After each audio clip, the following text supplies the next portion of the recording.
Very good morning student. आज हमारा है व्याकरण का टर्न।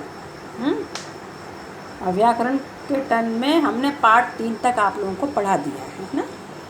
व्याकरण कक्षा 3 में पार्ट 3 तक पढ़ाया है। पहला पार्ट कौन सा था देखते हैं। पहला पार्ट था भाषा, बोली और व्याकरण। ओके, पहला पार्ट है भाषा, बोली और व्याकरण। ये आप लोगों को पढ़ाया हमने, पूरा कराया। इसके क्वेश्चन आंसर जो भी कुछ हैं ये सब फिल कराए हैं, है ना। ये देखिए ये सब फिल कराए हैं। मैं द पेयर क्वेश्चन आंसर लिखाए हैं। उसके बाद पार्ट 2 पढ़ाया हमने, कौन सा, वर्ण और वर्णमाला पढ़ाया। ये वर्ण और वर्णमाला, देखो ये वर्ण 2 प्रकार के होते हैं, स्वर व्यंजन। इसकी ये व्यंजन ये हैं, ये सारे स्वर हैं। स्वर मीन्स मात्राएं। फिर ये अनुस्वार, अनुनासिक, विसर्ग, ये सब पढ़ाया। इसके बाद पार्ट 2 में ये पूरी ये प्रश्नमाला कराई, ठीक है, सही विकल्प और सब कुछ कराया। उसके बाद हमने पार्ट 3 पढ़ाया, मात्रा ज्ञान, है ना। मात्रा ज्ञान कराया सब लोगों को। ये वाली टेबल लिखाई, याद कराई। याद भी करना है इसके साथ साथ, है ना। तो ये टेबल हो गई। और ये फिर हमने ये पूरी अपनी अभ्यासमाला कराई, पूरी कराई ना सब लोगों ने, लिखी ना, लिख के भेजी सब लोगों ने। क्वेश्चन आंसर कराए हैं, है ना। सही विकल्प कराए हैं। ये सही मात्राएं लगाकर अंगों को चित्र से मिलाइए। सही मात्रा लगाकर अंगों के नाम लिखाए हैं, है ना। और ये विकल्प कराए हैं। अब हमारा है ये रा के विभिन्न रूप बताए हैं। रा 4 प्रकार से प्रयोग में आता है, बताया है ना ये हमने। अब आज हम पढ़ेंगे पार्ट 4, संयुक्त व्यंजन। संयुक्त मतलब क्या होता है? संयुक्त मतलब मिला हुआ, मिले हुए, 2 वर्ण मिले हुए होते हैं तो उनको संयुक्त व्यंजन बोलते हैं। आप जानते हैं कि वर्णमाला में श, त्र, ज एवं श्रा बोलने में नहीं समझ में आता है। क्ष मतलब का और छा मिलके, है ना, का और शा मिलके। श, त्र, ता और रा मिलके। जा और अंग मिलके हैं। और श्रा, शा और रा मिलके दो वर्ण बोले जा रहे हैं ना। तो इसलिए ये 2 वर्ण मिलकर बोले जाते हैं, इसलिए इनको संयुक्त व्यंजन बोलते हैं। तो कौन कौन से हैं संयुक्त व्यंजन? श, त्र, ज्ञ एवं श्रा। इनको हम संयुक्त व्यंजनों की श्रेणी में लाते हैं। इनमें पहला व्यंजन स्वर रहित व दूसरा स्वर सहित होता है। पहला जल्दी बोला जाता है तो उसमें स्वर की ज़रूरत नहीं पड़ती, और दूसरा रुक जाते हैं बोलने के बाद। दूसरा व्यंजन जब बोलते हैं तो रुक जाते हैं, इसलिए उसमें स्वर की सहायता लेना पड़ती है, लेकिन उन्हें निश्चित आकार दिया गया है। जैसे कक्षा, कक्षा में क के संग में आ बोला गया तो कक्षा। क्ष किससे बन रहा है? क और श से मिलके बन रहा है। लेकिन पहला का जो है, का बहुत जल्दी बोला जा रहा है, इसलिए उसमें व्यंजन की उसकी ज़रूरत नहीं पड़ रही है। किसकी? स्वर की। तो अब इनमें पहला अक्षर क्या है? क्ष। तो क्ष में का जल्दी से बोला जा रहा है, इसमें किसी व्यंजन का सहायता नहीं ली जा रही है। और शा, शा को शा के साथ में आ बोल रहे हैं, स्वर लग रहा है, इसलिए ये इसमें पहला व्यंजन होता है बिना स्वर का, और दूसरे में स्वर की सहायता ली जाती है। इस तरह से कक्षा बनता है। तो क तो अलग हटा दिया, क्षा जो कर है उसको क और श प्लस आ, शा। कक्षा, क प्लस हलंत लगा हुआ, मतलब ये आधा है, ये हलंत लगा हुआ होता है, इसको आधा पढ़ते हैं। तो क श के क प्लस आधा श प्लस आ, शा। अब पत्र में प के संग में आ रहा है ना, तो प प्लस आ प्लस त। अब ता जल्दी से बोला जा रहा है ना, और र के संग में बोला जा रहा है, इसलिए इसमें स्वर नहीं लग रहा कोई ता में। तो त्र पत्र, प प्लस आ पत्र, त आधा त प्लस र प्लस आ त्र। र के बाद आ बोल रहे हैं हम, र के बाद स्वर की सहायता ले रहे हैं। ता में स्वर की सहायता नहीं ले रहे हैं क्योंकि ता बहुत जल्दी बोल रहे हैं, त्र, है ना। तो ये इस तरह से ये त्र का ये हो गया पत्र। अब ज्ञ ज्ञ ज, इसमें ज और ज में कोई उसको वो नहीं ले रहे हैं, किसी की सहायता नहीं ले रहे हैं ना हम उसकी। ज्ञ तो ज में हम कोई स्वर की सहायता नहीं ले रहे हैं, नहीं ले रहे ना। तो ज को अन्य के संग मिला के बोल रहे हैं, तो क्या हो गया ज्ञा, है ना। अब ज्ञानी है तो आ की मात्रा आ का स्वर साथ में लिया जा रहा है, ज्ञा।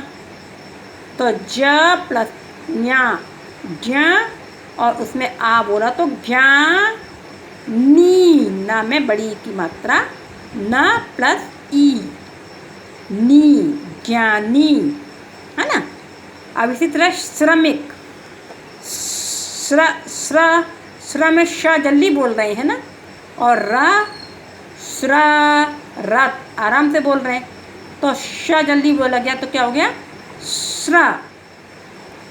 श रा मिला करके श्र।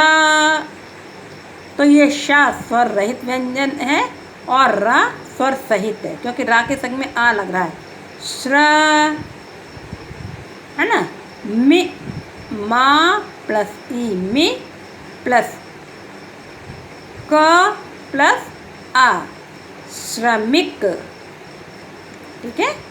तो ये हमारे हुए संयुक्त व्यंजन, श र नहीं क्ष त्र ज्ञ और श्र। हाँ, क्ष से कक्षा, पत्र त्र से पत्र, ज्ञ से ज्ञानी और श्र से श्रमिक। आपने देखा कि क्ष त्र ज्ञ एवं श्र दो भिन्न भिन्न व्यंजनों के मेल से बने हैं ना, लेकिन निश्चित आकार में प्रयुक्त होते हैं, है ना। एक निश्चित आकार में प्रयुक्त किए जाते हैं। निम्न तालिका को ध्यानपूर्वक पढ़िए। स्वर रहित व्यंजन क्या है इसमें? क्ष में स्वर रहित व्यंजन है क के साथ कोई स्वर नहीं बोल रहा ना, क और श के मिला के बोलेंगे हम, श, है ना। और स्वर सहित व्यंजन है श के संग में आ लगा हुआ है, श जल्दी बोला गया है लेकिन आ के संग श। और क के साथ में आ नहीं है तो क्ष, क को और क्ष को मिला करके क्या बनेगा क्ष। क्ष से बना क्षमा क्षण। त्र ता स्वर रहित है, त्र ता जल्दी से बोल रहे हैं र के संग में, त्र और र बोलने के बाद आ व्यंजन की सहायता उसकी स्वर की सहायता ली जा रही है। तो त्र ता जल्दी बोल गया, स्वर रहित हो गया, ता में स्वर का उपयोग नहीं किया गया। त्र ता को रा के साथ मिला के बोल रहे हैं, लेकिन रा के साथ में आ रहा है, रा के साथ में स्वर है। तो त्र से क्या बना त्रिशूल, चित्र, त्र आया ना ये। अब है ज्ञा, जा बहुत जल्दी बोल रहे हैं, स्वर नहीं है इसके साथ में, ज्ञा। तो ज्ञा लेकिन आ ज्ञा अंगा के बाद क्या बोल रहे हैं आ, तो ज्ञा, तो क्या हो गया ज्ञा, तो ज्ञा बना, तो इससे शब्द क्या बना विज्ञान, ज्ञानी, है ना। ज्ञानी ज्ञानी होता है, ज्ञानी ज्ञान विज्ञान। श ये क्या श्रा को श जल्दी बोला हमने, स्वर रहित है क्योंकि इसके साथ में स्वर नहीं लगा हुआ है, तो श को रा के साथ मिला के बोला, पर रा के साथ में स्वर लगा हुआ है रा, तो श्रा बना।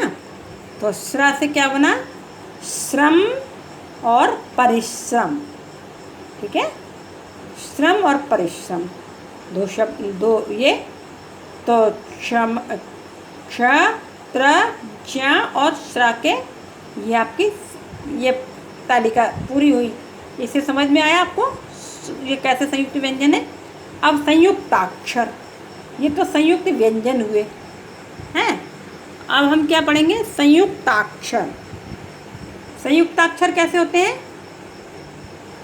अ प्लस स प्लस त प्लस अस त स आ तो आ ले लिया हमने पूरा, और स के आगे व्यंजन नहीं स्वर नहीं लगा है तो इसको आधा ही पढ़ेंगे। क्या पढ़ेंगे, अस त तो पूरा है ना, तो इसके साथ कोई व्यंजन नहीं लगा है तो ये आधा, सा के साथ कोई व्यंजन नहीं लगा तो ये सा के साथ में वो स्वर नहीं लगा है तो ये स्वर रहित है, और ता स्वर सहित है, ता के साथ में स्वर लगा हुआ है आ, तो क्या पढ़ेंगे इसको हम, अस्त। ठीक, अब ये है र। अब इस वाले सा के साथ में स्वर नहीं लगा हुआ है तो इस सा को जल्दी पढ़ेंगे, ये आधा ही सहा है। पर ये दूसरे वाले सा के साथ में व्यंजन स्वर लगा हुआ है ई, तो क्या पढ़ेंगे, रस्सी।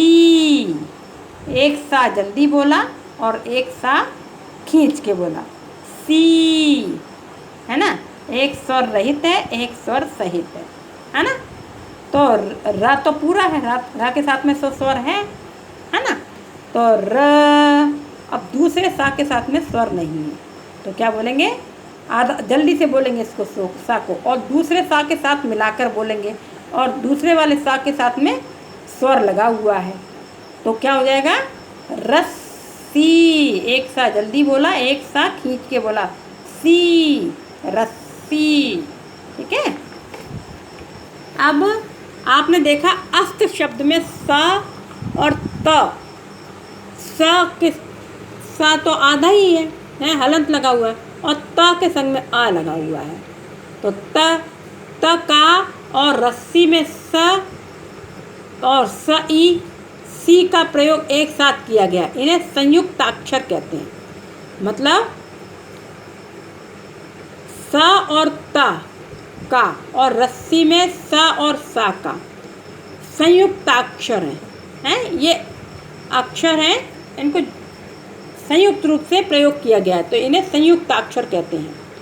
तो क्या क्या इसकी परिभाषा हो जाएगी, जब हम दो व्यंजनों को मिलाकर उनका उच्चारण एक साथ करते हैं तो उन्हें संयुक्ताक्षर कहते हैं। दो व्यंजन है ना, हैं, दो अलग अलग व्यंजन भी हो सकते हैं, एक भी हो सकते हैं, लेकिन उनको मिलाकर एक साथ प्रयोग किया जाता है। जैसे अस्त में सा और ता का प्रयोग किया गया, आधा सा और पूरे ता का, और रस्सी में एक सा का आधा और एक आधा सा का और एक सा पूरे का है।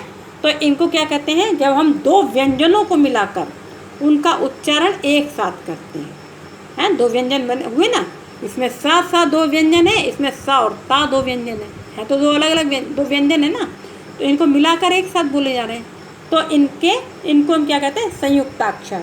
पर इसकी क्या विशेषता होती है कि पहला व्यंजन स्वर रहित होता है और दूसरा व्यंजन स्वर सहित होता है ना। जैसे अस्त में सा स्वर रहित है, सा जल्दी से बोला गया ना, अस्त, और ता स्वर सहित है, त, अस्त, रस्सी, एक सा जल्दी बोला गया, ये स्वर रहित व्यंजन है, और ये एक सा पूरा बोला गया सी, तो ये स्वर सहित व्यंजन है। ओके, तो ये हो गया संयुक्ताक्षर। जैसे का, छ, स्त आदि, ये क्या है, संयुक्ताक्षर। निम्न तालिका को ध्यानपूर्वक पढ़िए। अब का आधा का और पूरा का मिलके का, तो पहला का तो आधा है स्वर रहित और दूसरा स्वर सहित में की, तो क्या हो गया, की, तो ये की हो गया, वो आधा का मिला करके की से शब्द बना पक्की, है ना, मक्की, कुछ भी मतलब कोई भी डबल का उपयोग किया गया। अब चा, पहला चा आधा है, दूसरा चा व्यंजन के साथ बोला जा रहा है तो चा, तो आधा चा और चा चा। बच्चा, सच्चा, कच्चा, है ना। अब तीसरा है सा और ता, आधा सा और ता स्त, तो स्त अस्त, व्यस्त, मस्त, कुछ भी है ना ऐसे शब्द बनेगा। आधा दा और या द्या, दा और या, दा को मिला गया या के साथ, ये आधा दा है तो दा को या के साथ मिला के बोले जाएंगे, और या के साथ में क्या लगा हुआ है, आ, या, है ना। इसमें व्यंजन स्वर लगा हुआ है तो स्वर सहित व्यंजन है ये, और दा स्वर रहित है, तो दा को या के साथ मिलाकर बोलेंगे द्या। क्या बनेगा, द्या। तो द्या से विद्या, विद्या, है ना। अब ना, ना और आधा ना और पूरा ना, तो न, न क्या होगा, अन्न, प्रसन्न, है ना। अब है ता और ता, ता आधा ता और पूरा ता, ता क्या बना, ता, तो ये क्या बना, ता। पत्ता और बत्ती, है ना। तो ये हो गए संयुक्ताक्षर। ठीक है, समझ में आया संयुक्त व्यंजन और संयुक्ताक्षर में अंतर। अब हम अभ्यास माला करेंगे। देखें आपने क्या सीखा। निम्न संयुक्ताक्षरों से शब्द निर्माण कीजिए। कौन कौन से संयुक्ताक्षर हैं अभी हमने देखे ना, चा से, तो यहाँ पूछा गया चा से, चा से एक शब्द बनाना है, क्या बनेगा, बच्चा, सच्चा, कच्चा, कुछ भी लिख सकते हैं आप लोग। क्या लिखेंगे, बच्चा। ठीक। अब स्ता, आधा सा और ता से अस्त, मस्त, व्यस्त, कुछ भी लिख सकते हैं, है ना। अब आधा टा और ठा से गट्ठा, मट्ठा, गट्ठर, है ना। अब इधर आधा दा और धा से, आधा दा और धा से विद्या, विद्या, आधा दा और धा लगाकर विद्या, विद्या। और आधा ना और ना से, पूरे ना से अन्न, प्रसन्न, आधा का और खा से मक्खन, है ना, मक्खन, मक्खी, है ना। तो ये हो गए आपके, पहले का हुआ बच्चा, दूसरे में अस्त, तीसरे में गट्ठर, चौथे में विद्या, पांचवें में प्रसन्न, और लास्ट में मक्खन, है ना। ये संयुक्ताक्षर हो गए। अब निम्न शब्दों में प्रयुक्त संयुक्ताक्षरों को अलग अलग कीजिए। संयुक्ताक्षर मिट्टी है, ये पूरा अक्षर बना हुआ है, अब इसको अलग करना है। तो मिट्टी, मी तो अलग ही हो जाएगा, और टी, टी में क्या करेंगे, आधा टा एक और पूरा टा में बड़ी की मात्रा, तो क्या करेंगे, आधा टा अलग करेंगे, स्वर रहित व्यंजन है आधा टा, और ये स्वर सहित है टा प्लस ई, क्या हुआ, टी। तो पहला वाला अक्षर तो हटा ही देंगे, मिट्टी में से मी तो हटा ही दिया, और एक तो संयुक्त अक्षर क्या है इसमें, टी है, इसमें एक स्वर रहित है तो उसको आधा टा अलग कर देंगे, प्लस ट प्लस ई, स्वर सहित है तो टी। इसी तरह से आत्मा, आ को हटा दिया बिल्कुल, और मा, तमा, क्या संयुक्त अक्षर इसमें क्या है, मा, तो इसमें त स्वर रहित है, ता में हलंत लगा कर, ये कैसा स्वर रहित व्यंजन है, और माँ, म प्लस आ, माँ, आत्मा ना, माँ, है ना, माँ प्लस आ, माँ। अब है तीसरा सज्जा, तो एक जा है, संयुक्त अक्षर क्या है, जा, तो एक जा है स्वर रहित, तो जा लिख करके उसके नीचे हलंत लगाएंगे, और दूसरे जा में जा के नीचे हलंत तो लगाएंगे, लेकिन बड़े आ की मात्रा भी है, बड़ा आ भी जुड़ा हुआ है इसमें, बड़ा स्वर एक व्यंजन स्वर सहित व्यंजन जुड़ा हुआ है इसमें। कौन सा? तो ये स्वर सहित व्यंजन हुआ ना, ज के संग में स्वर जुड़ गया है ना, तो आ जा बन गया, ये जा, ऊपर माँ बन गया और उससे ऊपर टी बन गया, ये स्वर सहित व्यंजन है। ये ट त ज ये स्वर रहित व्यंजन है। तो और संयुक्त अक्षर क्या है? टी माँ जा। तो ये हुए संयुक्ताक्षर को अलग अलग कर दिया हमने, ठीक है, समझ में आया? ओके, अब हम इसमें मौखिक प्रश्न है। ऐसे 5 शब्दों का उच्चारण कीजिए जिनमें संयुक्त व्यंजनों का प्रयोग किया गया हो। संयुक्त व्यंजन, ऐसे 5 शब्द बताना है कि जिनमें संयुक्त व्यंजन बोले गए हैं। कक्षा, रक्षा, हैं, पत्र और ज्ञानी, ज्ञान और श्रमिक, परिश्रम, श्रम, ऐसे कोई भी 5 शब्द बोलना है तो ये संयुक्त व्यंजन, इनको केवल बोलना है, बोल के देखना है ना। श्रम, परिश्रम, श्रमिक, कक्षा, रक्षा, ज्ञानी, ज्ञान, अज्ञान, विज्ञान, है ना, कोई बोल बोल के केवल उच्चारण करना है। अब निम्न शब्दों में संयुक्ताक्षरों को रेखांकित कीजिए। कौन से संयुक्ताक्षर शब्द हैं इनमें, इनको रेखांकित करना है ना। जैसे गद्दा, गद्दा में कौन सा शब्द है, संयुक्ताक्षर है? आधा द और दा है ना, ग नहीं है। गुब्बारा में आधा बा और पूरा बा, रा और गु नहीं है, हैं? क्यारी में क और या, क्या री नहीं है, ठीक है। केवल इनको, इनके नीचे लाइन खींच देना है। आधा दा और पूरे दा के साथ में, आधा बा और पूरे बा के साथ में, और क और या के साथ में, क्या। ओके, कक्षा के विद्यार्थियों समूह विभाजित करके, ये तो क्लास में कराएंगे, ठीक है। तो ये पाठ हमारा पूरा हुआ है ना। अब होमवर्क आप लोगों को क्या करना है, यही जो हमने ये भरवाई हैं इनको भरना है, और ये संयुक्त व्यंजन पाठ पूरा पढ़ लेना है पहले, और ये पूरी तालिका ये याद करना है, इनको याद कर लेना है, तो आपको संयुक्त व्यंजन और संयुक्त अक्षरों में अंतर समझ में आ जाएगा। ओके, तो ये आपका हुआ पाठ 4 संयुक्त व्यंजन आप लोगों का पूरा हो गया। और होमवर्क क्या लिखेंगे? होमवर्क में लिखेंगे 1 पेज सुलेख लिखना है, हैं, पाठ पूरा पढ़ना है और पुस्तक में भरना है, और 1 पेज सुलेख लिखना है, ठीक है। Okay, good day.